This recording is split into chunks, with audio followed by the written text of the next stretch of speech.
Olá, família Pax, mais uma vez ao vivo aqui com vocês, hoje conversando com o nosso querido Alexandre Garzelli, ele que é autor da Madras Editora, ele também é palestrante, mestre místico, super expert em todos os grandes iniciados, escolas iniciáticas, enfim, e hoje ele vai nos brindar com um tema muito especial, ó, se prepara que a live hoje promete, 1875. O ano dos grandes adeptos. Então vamos dar boas-vindas ao querido Alexandre Garzelli e a total da Lua, hein, família Pax, 8 horas da manhã. Então vamos nos preparar para esse super eclipse para receber as energias de abundância, plenitude e manifestação. Bem-vindo, Ale, tudo bom? Olá, Carmen, tudo bem? Tranquilo? A altura tá legal? Tá boa? Excelente. Oh, então tá bom. Boa tarde para você, para todos os amigos da família Pax Universal. Sempre um prazer estar aqui 17 horas, toda segunda-feira. Um pouquinho Pois mais é. quente hoje, não totalmente quente, mas tá agradável. Tá Amanhã agradável. vai ficar um pouquinho mais. Agora é 2 graus por dia que vai subindo. Eu estou aqui na contagem para chegar à primavera, porque por enquanto eu estou no inverno. Trocentas blusas, roupas, casacos, cobertor no colo. Tá assim, mas vamos que vamos, né? E É agora a gente verdade. tem a sonoplastia dos meus cachorros. Eles resolveram participar da tua live. Pronto. Ah, mas é mais harmônica do que a reforma, que parece que, graças a Deus, aqui acabou. Ai, que sorte a sua. Então tá. Que bom, Eles muito começam bom. a ouvir voz aqui, eles começam a participar. É uma coisa. Sim. Já mandei mensagens telepáticas para eles se comportarem. Vamos ver se funciona. Vamos sim, com certeza Ó, irão eu sim. adorei o tema de hoje. Muito legal, Opa, né? sim. E eu enchi o teu Ai Arcanum aí de imagens, de mensagens, né? Que a gente vai estar utilizando ao longo do nosso Olha, eu estou pronta bate-papo. para anotar tudo, hein? Quero Vamos, aprender muito. vamos sim. Esse tema que a gente escolheu é 1875, o Aham. ano dos grandes adeptos, né? Por que esse tema foi escolhido? Porque ao analisar a história, a longa história da humanidade, existem certas datas, certas épocas, até mesmo eras, em que ocorrem alguns eventos que são, no mínimo, interessantes. E a gente vê nestes eventos uma grande sincronicidade do plano espiritual em relação à Terra e vice-versa. Em Aham. 1875, já vamos começar, Karen, pela vibração que esse ano tem. E para a gente saber a vibração, basta a gente somar os 4 números. Então a gente soma 1 mais 8, temos o 9, 9, mais 7, 16, 16, mais 5, 21. 21. 21 E já fez.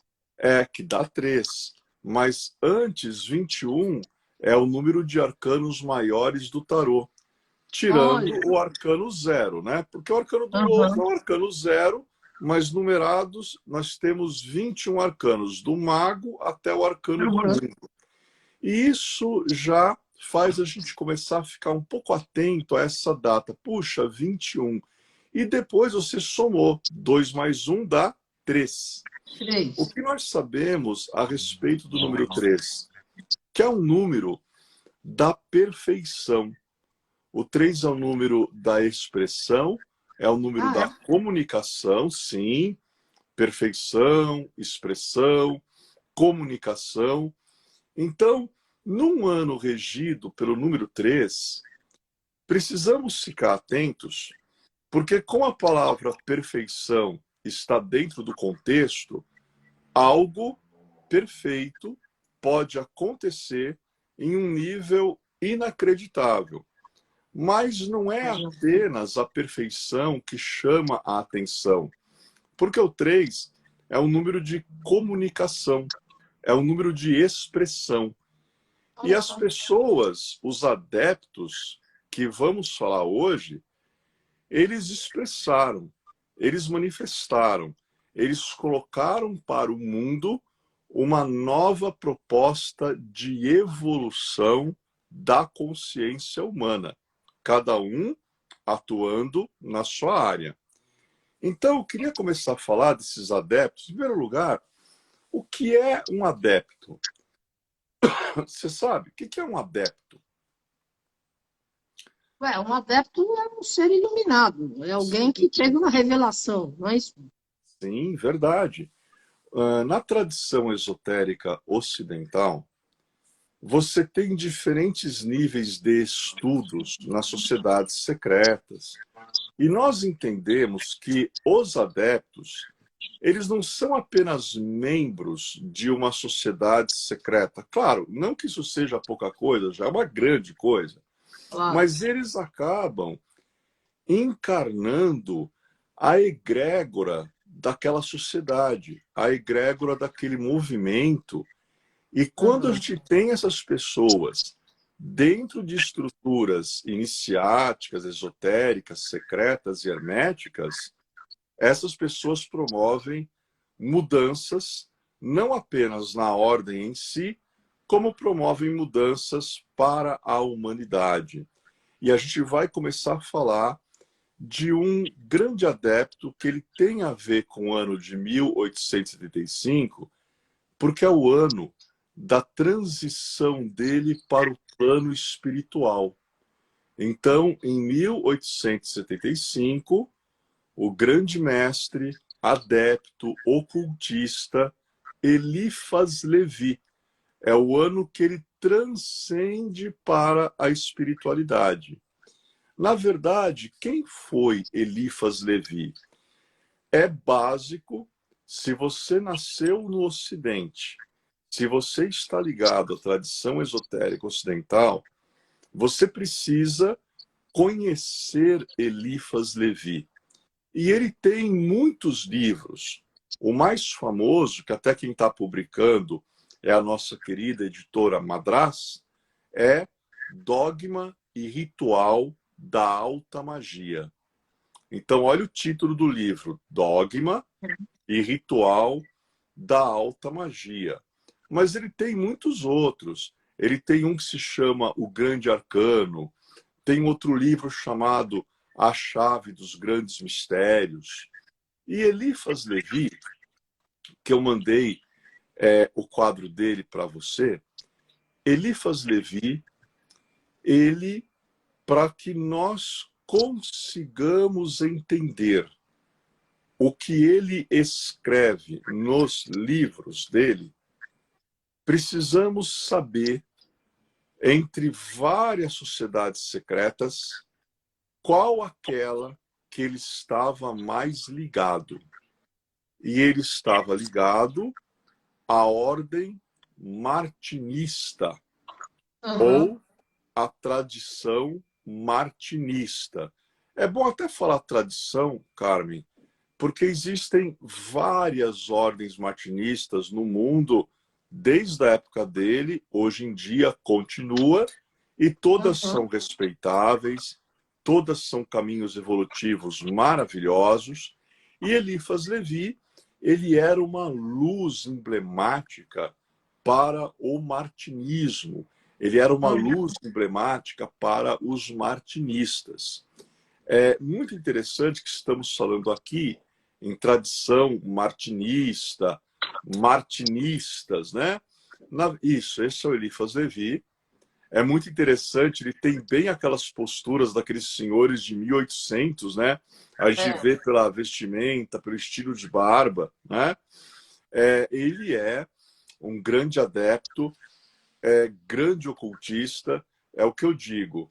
Hoje em dia, Carmen, a gente sempre insiste muito aqui nas segundas-feiras na Uhum. importância da gente, quando for estudar qualquer temática espiritual, procurar a seriedade. E Lógico. Eliphas Levi, ele é uma referência de estudo sério, no tocante a vários temas: alta magia, ocultismo, cabalá, hermetismo. Ele foi um camarada que escreveu sobre todos esses assuntos. Ele tem livros aí que a gente poderia passar um programa só falando de cada livro dele. São vários livros que ele tem.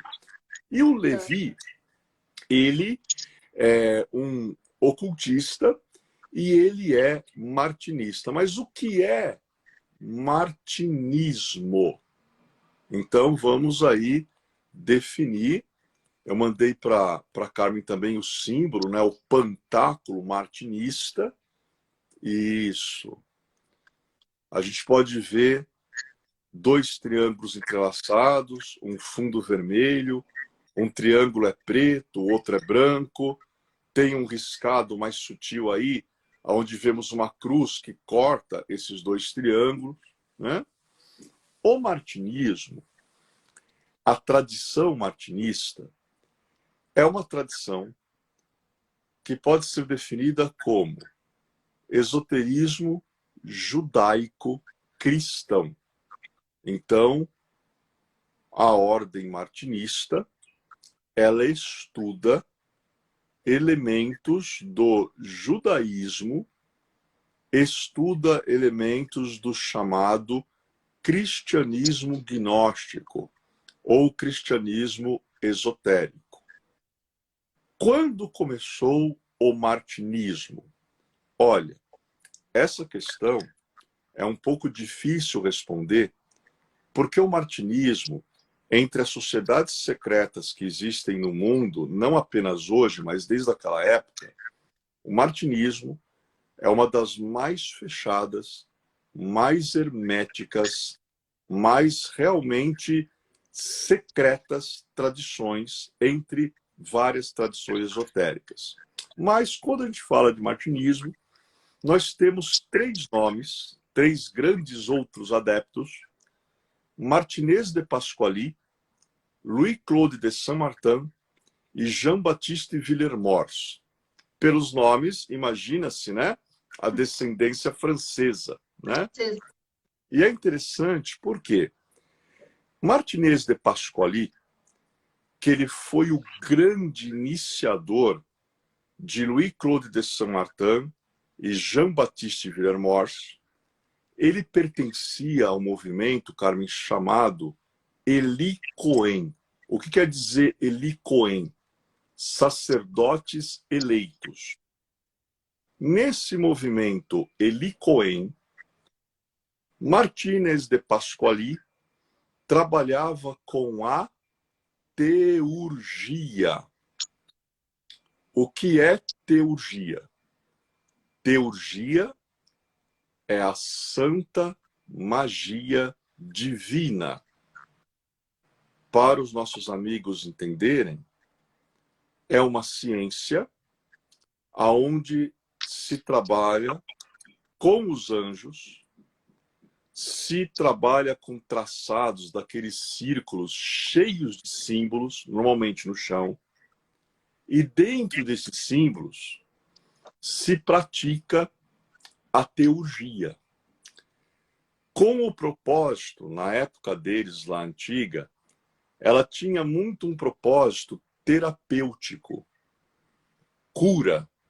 Então, às vezes, casos complicados, quando isso chegava ao conhecimento dos martinistas, por meio de rituais, por meio de evocações, não é nem invocação, é evocações de entidades angelicais, eles conseguiam alterar a realidade, alterar aquele quadro terapêutico. Conseguem até hoje, porque tanto a teurgia quanto o martinismo existem até hoje.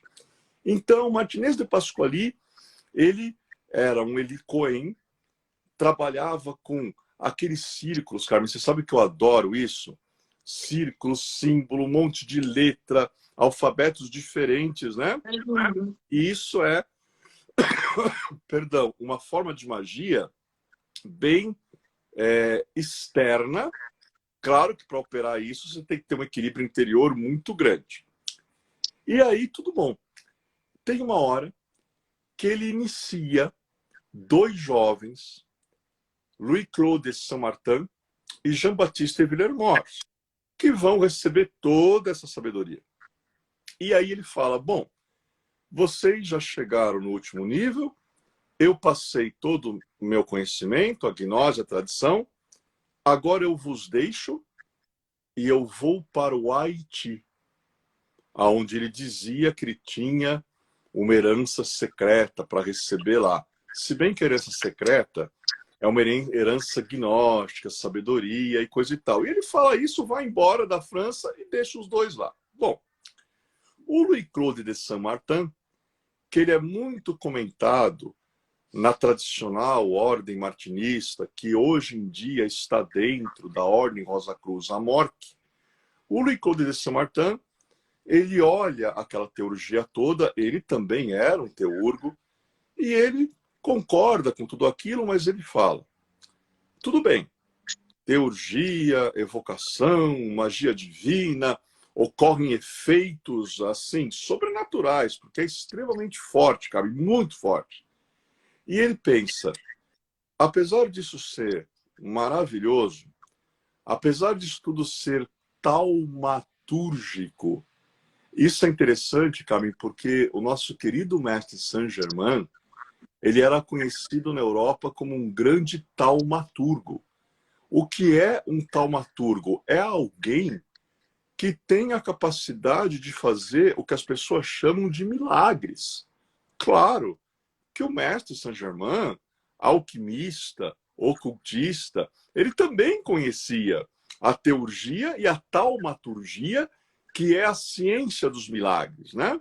Sim. Mas o Louis-Claude de Saint-Martin, ele fala, tudo bem, mas eu creio que para pessoas que não estão muito bem preparadas em nível interior, essa teurgia pode ser perigosa se algo for esquecido, se alguma coisa não caminhar como tem que caminhar.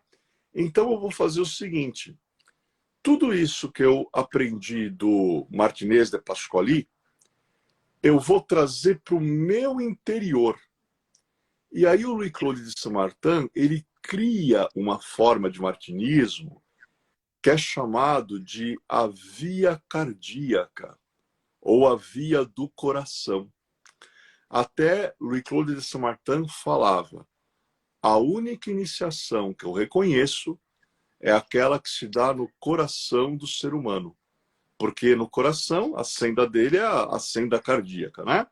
Então, ele dispensa aquele aparato todo, ele se volta para o interior dele e aí ele vê que ele consegue fazer os mesmos efeitos nessa via mais interior, nessa via cardíaca, onde uma chave muito importante, Carmen, é a oração.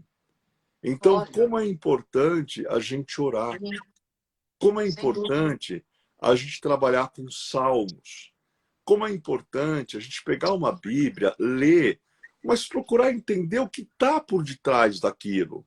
Então, o Louis-Claude de Saint-Martin vai apontar mais para isso.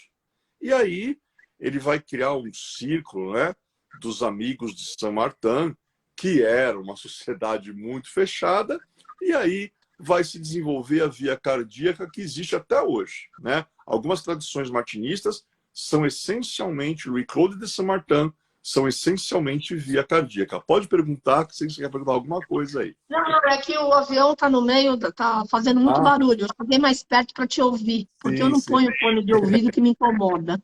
É, tem um coro Não, de mas tá anjos bárbaro, eu tô passando aí. adorando. É, tem um coro de anjos com turbinas nas asas passando aí do teu lado agora. Você não viu nada. Final de quarta-feira passada até ontem teve um monte de show no Arena Show lá em Embi. Mas absurdo, eles não diminuíram o volume, porque o carnaval antigamente era assim, né? A gente mora aqui nessa casa há 58 anos. E aí que agora estava um absurdo. Mas o tema é outro, adoro o seu tema fascinante. Vamos voltar. Vamos voltar. E é interessante, Carmen, que na via cardíaca, o Louis-Claude de Saint-Martin, a Pax agora tem essa parceria maravilhosa que eu trabalho com a Carmen aí há 30 anos. Eu quero fazer no ano que vem um estudo sobre os anjos da Kabbalah. Ok, É já estou anotando. Eu Olha, sei, porque essa presta caneta não atenção que eu para. estou anotando. Não para. É um estudo, já vamos avisar os amigos. É Tá um bom. estudo longo, por quê? Nós não vamos apenas aprender Ah, qual é a data do meu anjo da Cabalá? Porque anjos da Cabalá, gente, é algo muito maior do que apenas isso. Nós É. precisamos aprender cada cor angelical, a que planeta é ligado, cada anjo da Cabalá, qual o significado do nome, qual é a cor, qual o metal, qual é a gema ou pedra, porque tudo isso a gente usa, adivinha onde? Na teurgia. Só que a Olha, maneira que nós ensinamos isso é uma maneira interna, que também envolve oração, visualização, concentração, meditação, e temos o prazer de oferecer para os amigos e amigas da Pax. Então, quem está ouvindo agora, já maravilha. começa a pensar, Prepara. começa a pensar no ano que vem e também pense, é uma formação, não é um curso, é uma formação longa, só que após concluída, você tem a chave para, com segurança, lidar com os anjos da Kabbalah, lidar com o poder da oração, o poder do salmo e estar em comunhão com o teu coração, que é onde se dão realmente as maiores iniciações. Então fica aí, vamos pensar, vamos meditar, né? E Olha, do outro lado, então Martinez de Pasquali está lá no Haiti. Rico de Saint-Martin, ele continuou lá na França. E o Jean-Baptiste Villermoz? O Villermoz, ele olha para o Pasquali, ele olha para o Saint-Martin, ele era muito amigo de Saint-Martin, ele fala, tá bom, então, bom, o Pasquali é teurgia, essa complexibilidade. O sim. Saint-Martin é via cardíaca. Eu, Jean-Baptiste Villermoz, vou mesclar as duas ideias. Só que, para fazer isso, o Jean-Baptiste Villermoz, ele era maçom. E ele cria um rito maçônico, uma maneira de fazer maçonaria, chamada rito escocês retificado, que é um rito que nós temos hoje aqui no Brasil. E, Carmen, é um rito. Por que é chamado de retificado? Por que o termo retificado? Porque os martinistas trabalham com a reparação, a regeneração do gênero humano, para que esse gênero humano possa chegar à iluminação e à posterior ascensão. Sim. Então, um rito retificado, a proposta é a mesma. Então, ele pega a estrutura maçônica, ele introduz, né, tanto os caminhos do Pasquali quanto os caminhos do Rico de Saint-Martin, e ele entrega um rito teúrgico que é muito bonito. Até os irmãos, Carmen, você já teve em loja maçônica, você conhece, usa aqueles colares azuis, só que no centro dos colares deles tem uma cruz templária de 4 braços iguais. É maravilhoso. É um negócio... Bom, eu falar de templário é suspeito, você me conhece. Você é suspeito, né? Fala sério. Você adora as ordens iniciáticas. Para você tudo é especial, tudo é maravilhoso. É E bem tudo é por aí. carregado de um significado muito profundo e sagrado, né? E na realidade é. E eu fico feliz que você compartilha conosco toda a sua sabedoria, porque assim a gente aprende e cresce, né? Sim, sim, com certeza. Então, esses 3 luminares, Pasquali, Martin, Villermoz, eles estão lá meio que nos primórdios do que hoje seria o moderno martinismo. E essa tradição, Carmen, é passada muito de boca ao ouvido. É o iniciador que chama alguém, o torna iniciado e transmite o legado. Isso Ah, vai se transmitir até chegar nesses idos de 1800, onde nós vamos ter Chabozot, Brancard, Papi, o Papus, né, que é muito famoso também, Papi, que é contemporâneo do Eliphas Levi. Então, o Eliphas Levi, ele recebe essa corrente e ele coloca isso nos seus livros. E em 1875, depois de uma vida dedicada à espiritualidade, ele transcende mas ele deixa um legado grandioso como o grande adepto que ele foi. Sim. Mas, em 1875, já que o Eliphas Levi transcendeu, vamos falar de alguém que nasceu neste ano. O ocultista inglês, grande mago, Aleister Crowley. Até o nome dele, Aleister Crowley. Que os brasileiros conhecem das músicas e das músicas do Raul Seixas. Porque Sim. tem uma música do Raul Seixas chamada Sociedade Alternativa, que no final da música ele cita o nome de Aleister Crowley. Porque tanto o Raul como o Paulo Coelho, uma época da vida deles, estiveram ligadas a uma ordem muito fechada. Essa aí é a roupa da ordem fechada que eu vou falar agora. Aleister Crowley, ele chegou a ser um dirigente, que é a Ordo Templi Orientis, a OTO, a Ordo Templi Orientis. Agora, eu queria, Carmen, fazer aqui um parênteses e avisar todos os amigos e amigas da Pax. Gente, não pesquisem nada sobre o Aleister Crowley na internet. Por quê? Porque é a pior fonte de consulta. Vocês vão encontrar cada coisa absurda, Aberração. sem fundamento, que não tem nada a ver, sensacionalismo. E espiritualidade não é sensacionalismo, a gente tem que falar coisa séria. Claro. Porque na internet, cara, me falam que o Aleister Crowley seria pior que o Darth Vader. Você conhece o Darth Vader de Star Wars, né? Aquele robô negro do Star Wars, né? Que é o Eu não assisti nada, você acredita? Sou totalmente fora desse mundo de cinema. Bom, então eu vou falar um que você conhece. Ele é pior que o Lobo Mau. Ele é pior que o Lobo Mau. Eu conheço. É pior que a Bruxa Malvada, é pior que todos os vilões da Disney junto. Isso na internet. Agora, veja bem. Falam que ele é o lado negro, falam que ele é satanista. Gente, olha, isso é sensacionalismo. Vamos com calma, vamos estudar. Você quer saber quem realmente ele foi? Leia livros da editora Madras. A editora Madras tem vários livros sobre Aleister Crowley e você vai ler e vai lá saber quem realmente ele foi, do que ficar aí em sensacionalismo de internet que não leva para lugar nenhum.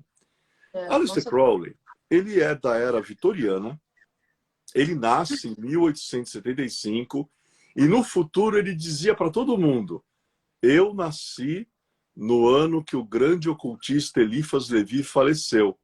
Então, para ele, era importante. Ele sabia quem era o Eliphas Levi, né? E ele foi um esportista.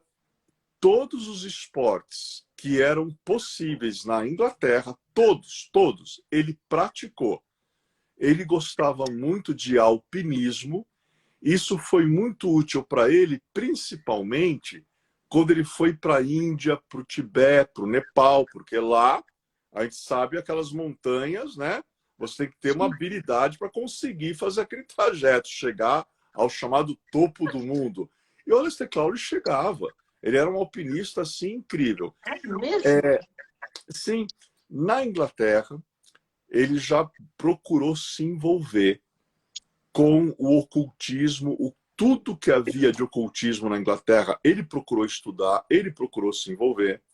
Depois ele vai para o Oriente, Índia, Tibete, Himalaia, Nepal, buscar sabedoria.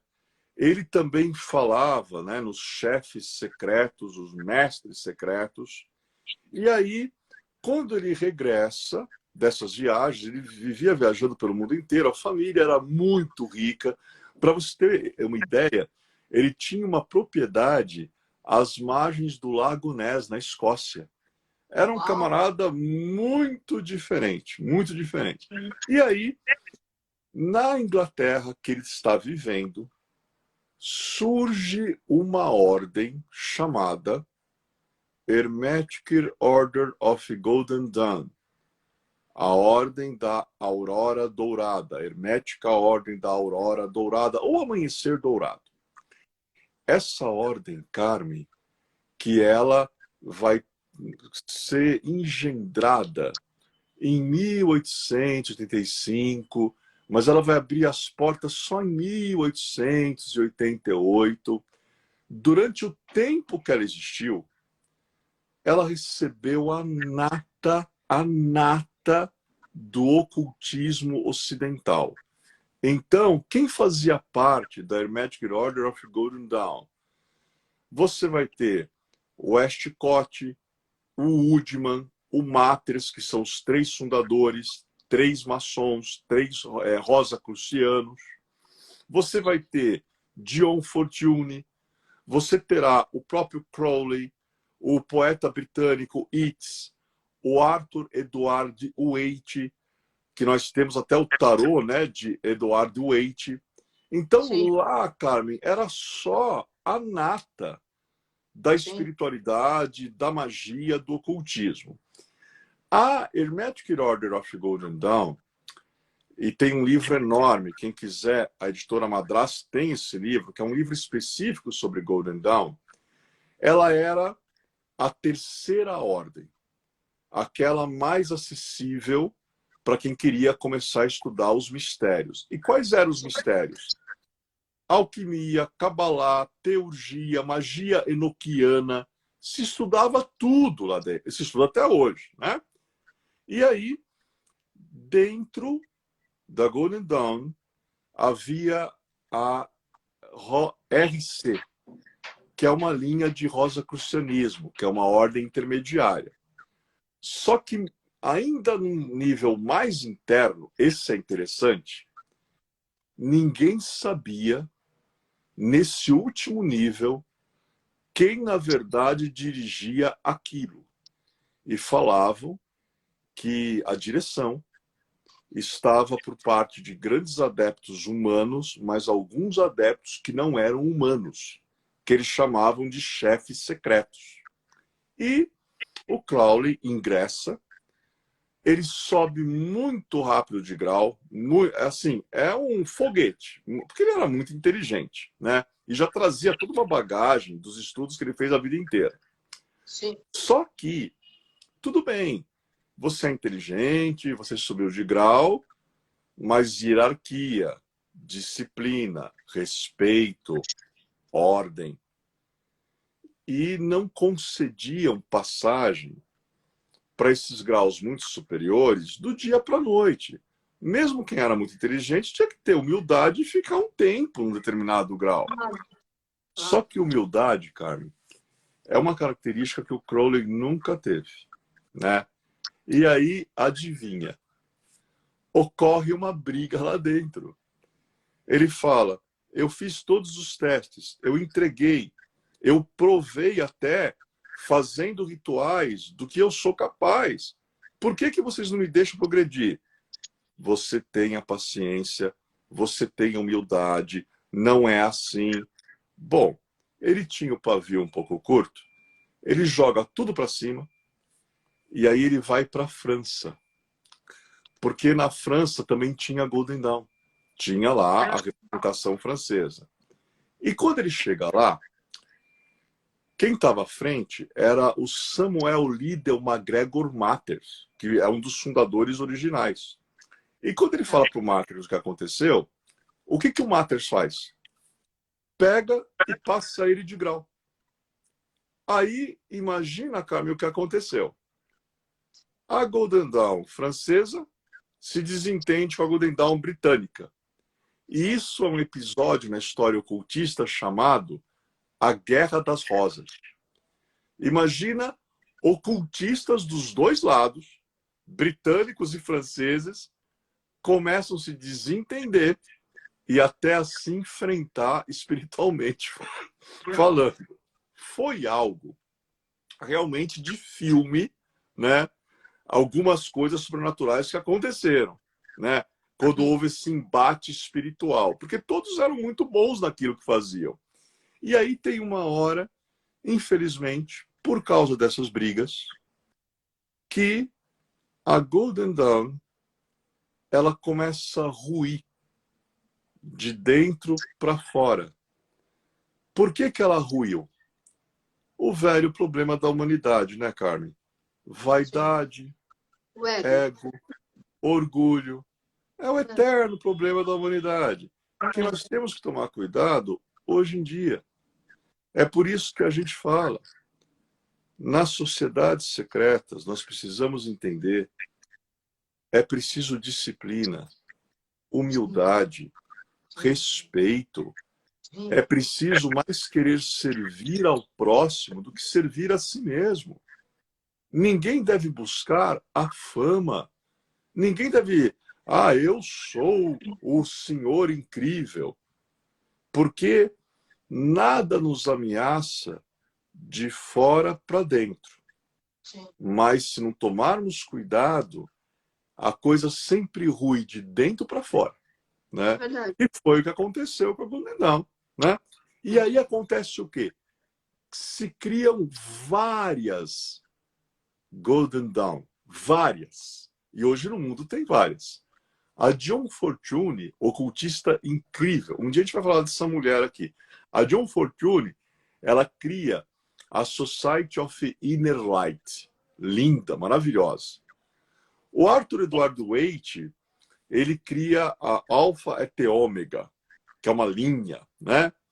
O Crowley abandona tudo, vai lá para a Itália, começa os caminhos dele, não dá muito certo, ele é expulso da Itália, porque temperamento forte, personalidade forte, mas depois, próximo do fim da vida, ele cria uma ordem na qual ele vai ter um pouco de Golden Dawn, um pouco de OTO, que é a Astrum Argentum, que seria a Ordem da Estrela de Prata. Então é um outro grande nome que nasce em 1875 e ele traz contribuições para o ocultismo. No final da vida, claro que ele se arrepende até um pouco, né, da personalidade forte que ele tinha. E o que a gente tem que entender é que tem muitas lendas que criam sobre ele, que não são reais, porque ele era um homem de personalidade forte. E na Inglaterra vitoriana, o Crowley, Carmen, ele era intenso, ele era visceral. Então, se colocava uma teoria na frente dele, ele não queria ficar na teoria, ele queria praticar. Mas ele ia aos extremos, né, da prática. Só que assim, né, ele podia. O pessoal não tinha muito pique para acompanhar ele, não. Né? É um outro cuidado que nós temos que ter hoje em dia também. No ocultismo, nunca tente ir além de onde você ainda não começou. Porque você tem que ir passo a passo. A evolução espiritual é uma escada em espiral, onde nenhum degrau pode ser saltado, sob pena de uma bonita queda, que não é nada bonita, né? A gente fala bonita entre aspas, né? E agora a hora da aguinha. Vai lá. Muito bom, adoro te ouvir. Estamos conversando com o nosso querido Alexandre Garzelli, ele que é super expert em todas as ordens iniciáticas, hoje está nos brindando sobre o tema 1875, 1875, o ano dos grandes adeptos. Olha só, já estamos recebendo uma super aula. Amanhã eu estou aqui com a querida Valquíria Lacerda, ela vai estar fazendo a bênção da bem-amada Mãe Quaninha. Eu convido todos a estarem conosco, porque amanhã às 8h02 da manhã teremos um mega eclipse total da Lua, que vai ser um alinhamento super forte de mudança, se Deus quiser, para a ascensão e a paz planetária. A primeira energia da intervenção crítica que aconteceu dos mestres da Fraternidade Branca, nesse tipo de frequência, foi em 1987, a convergência harmônica, depois em 2003, a concordância harmônica, e amanhã é a segunda parte da concordância harmônica, essa irradiação dessa entrada super mega power da energia da nossa Lua. Vai ser um eclipse total da Lua, o último eclipse do ano de 2022. É vontade do Mestre Saint Germain e dos seres da Fraternidade Branca que a humanidade desperte e possa se comunicar de forma verdadeira, parar com essas fake news e essa coisa que não tem nada a ver, e viver cada um a sua vida, o melhor que puder. E vamos parar a guerra, a violência, limite, dor, que tudo isso aí é criação do ego personalidade. E vocês viram que tudo que o Alexandre falou, todas as ordens iniciáticas caem exatamente por conta do ego, pela vaidade, que é justamente o que a gente hoje vê no mundo. Por que fizeram a guerra lá em fevereiro? Vaidade, ego, poder, manipulação, uma coisa completamente fora de propósito, né? Quer dizer, nada a ver essa energia que a gente está vivendo. Mas se ainda existem pessoas nessa frequência, tem que ser purificado e limpo, né? Então amanhã aproveita. E esse eclipse já está mexendo com as emoções de todos nós desde a semana passada. E o efeito dele dura 6 meses. Então, pronto. Falei Muito bom. bastante, sou sorry, porque é uma conjunção importantíssima. Você que entende de astrologia, eu não entendo nada. Eu patino, eu repito aquilo que eu leio, o que eu ouço e aquilo que eu acredito. Mas se quiser complementar, fica à vontade, Ale. Ou se quiser voltar Mas para o teu tema, o que você quiser. aí, Carmen, eu vou até deixar para o Albano, porque, meu Tá Deus, bom. eu não me atendo. Nossa, num espaço onde o Albano fala também, meu Deus do céu, né? O Legal. Albano é um grande mestre astrológico, um grande amigo, né? Nossa, uma pessoa maravilhosa, né? Mas é muito importante o que você falou, porque, na verdade, qualquer instituição humana, podemos falar de qualquer instituição humana, onde Sim. entra o ego, a instituição humana pode ser um escritório, pode ser uma empresa, pode ser uma escola, pode ser uma agência, cai. Porque Ah, é tem uma verdade. hora que aquilo ali não se sustenta mais. Graças a Deus que nas sociedades secretas temos mais pessoas engajadas com os propósitos da luz maior que ajudam Sim, a combater esse pessoal egóico que é deveria verdade. repensar sua existência inteira, né? É Então, verdade. o Crowley ele ficou famoso porque os Beatles, Carmen, estavam alguns Beatles envolvidos com os caminhos dele, né, com o Olha, sistema que legal. mágico dele. Tanto que tem um álbum, um disco, a moçada hoje já nem sabe o que é mais disco, né? Mas É. tem um álbum que, entre várias personalidades que os Beatles colocaram na capa do álbum, uma delas é o Crowley. Então ele está até na capa de um dos discos dos Beatles. Ah, É, eu sei. o, É um disco que tem o Yogananda, todas as pessoas que isso, influenciaram eles, né? Eu todo sei. mundo. E ele está Que lá. legal. Ele É. está lá. Então, Não imagina. e o Raul Seixas, ele chegou a conhecer o John Lennon. E tanto o Olha. Raul como o John Lennon, eles estavam ligados a certos estudos do sistema e do Crowley, que ele é muito famoso por uma frase que é a seguinte: faz o que tu queres, há de ser o todo da lei. Quem ouve essa frase, e é aí, Carmen, que está o problema. Quem ouve essa frase pensa que é um sinal verde para fazer bagunça, para fazer o Não, que quiser. Mas não é isso, nem que o olha, Crowley quis dizer, não é isso que ele quis dizer. Faz o que tu queres, há de ser o todo da lei. Para começar, isso vem do budismo. O Crowley também era um estudante de budismo. Agora, como que eu posso fazer o que eu quero se, em primeiro lugar, eu não sei quem eu sou? pois é. Então, antes de sair fazendo qualquer coisa, antes de sair fazendo o que o meu ego quer, eu preciso me autoconhecer. A fim Claro. de que, quando eu for realizar alguma coisa, minha realização seja baseada na minha essência interior e não no meu ego, né? E aí eu vou estar de acordo com a lei, as leis que regem a vida, a natureza e o universo. Esse é um significado real. Não é algumas invenções que o povo coloca na internet, acham que é um sinal verde e todo mundo pode fazer tudo, pode falar tudo, pode aprontar tudo, só que se esquece que tem uma lei, que é a lei de causa e efeito, Perfeito. ação e reação. É, Aquilo que pensamos, aquilo que falamos, aquilo que fazemos, retorna sim. nesta ou em outras vidas. Então, faz o que tu queres, há de ser tudo da lei, mas autoconhecimento em primeiro lugar, para que você não se arrependa do que você fizer. É bem por aí, né? É verdade. E a última grande adepta, né? Tem aí o símbolo. Pode mostrar o Posso símbolo mostrar o primeiro. símbolo? Olha aí, ó, símbolo da Sociedade Teosófica. E quem é a grande responsável pela Sociedade Teosófica Cereja do bolo. é a Helena Petrovna Blavatsky. Então, olha que interessante, Carmen. O grande mestre Eliphas Levi transcende em 1875. Aleister Crowley nasce em 1875.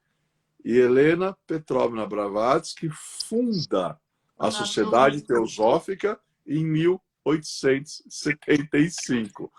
Olha que trio, né? E o que está Forte, né? acontecendo? Até me arrepiei.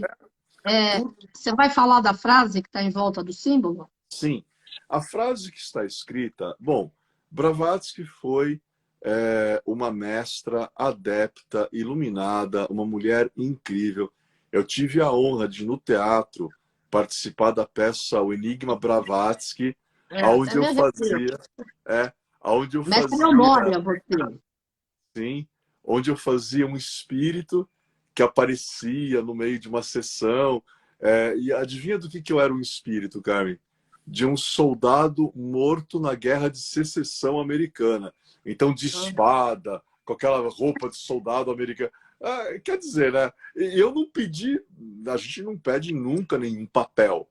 Me deram. Aí quando falaram, Colocaram. você vai ser um soldado, um cavaleiro da época da Guerra de Secessão, eu falei, que legal. E a roupa é azul, né? Bacana, gostei da roupa. Né?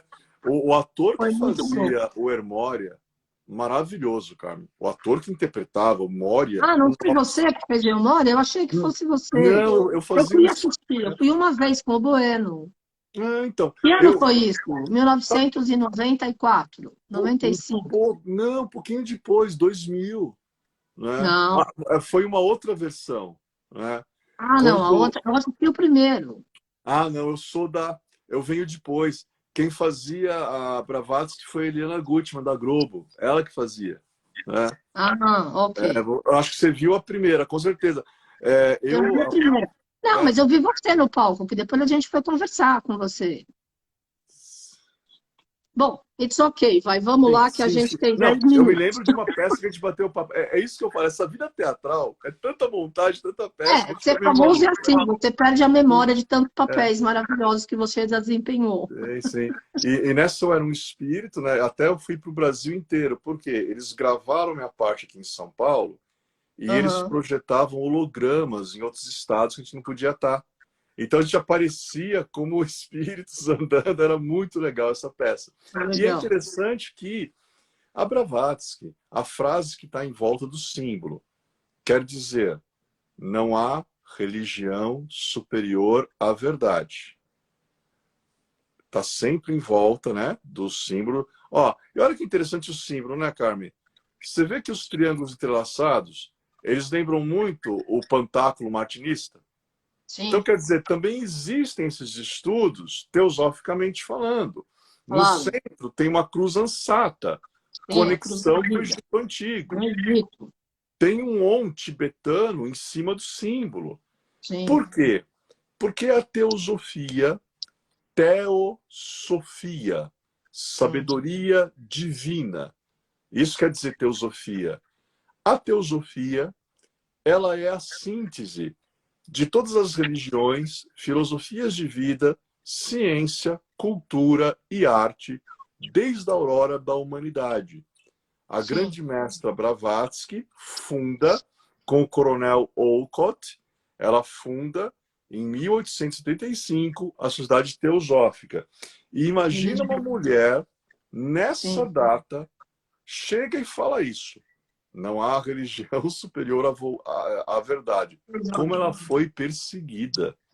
Como, ainda bem que os Mahatmas, né, Moria e Kutumi, eles a orientavam, eles a protegiam e eles ensinaram como Blavatsky podia contemplar a luz astral. E por Claro. meio dessa contemplação, ela escreveu 6 volumes conhecidos como A Doutrina Secreta, Doutrina secreta, yes. que são a É, base da teosofia. E para a queria que você gente ter, falasse, queria que você sim, falasse da suástica.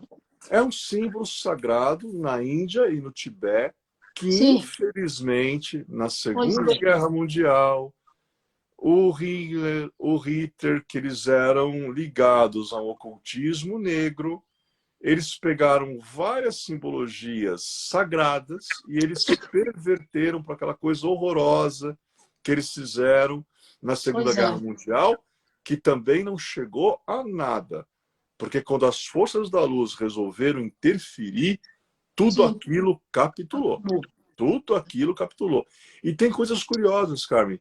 O Crowley, o Gerald de Brusel Gardner, da Wicca, né, o avô dos Wiccans, espiritualmente auxiliaram os aliados contra o ocultismo negro dos nazistas.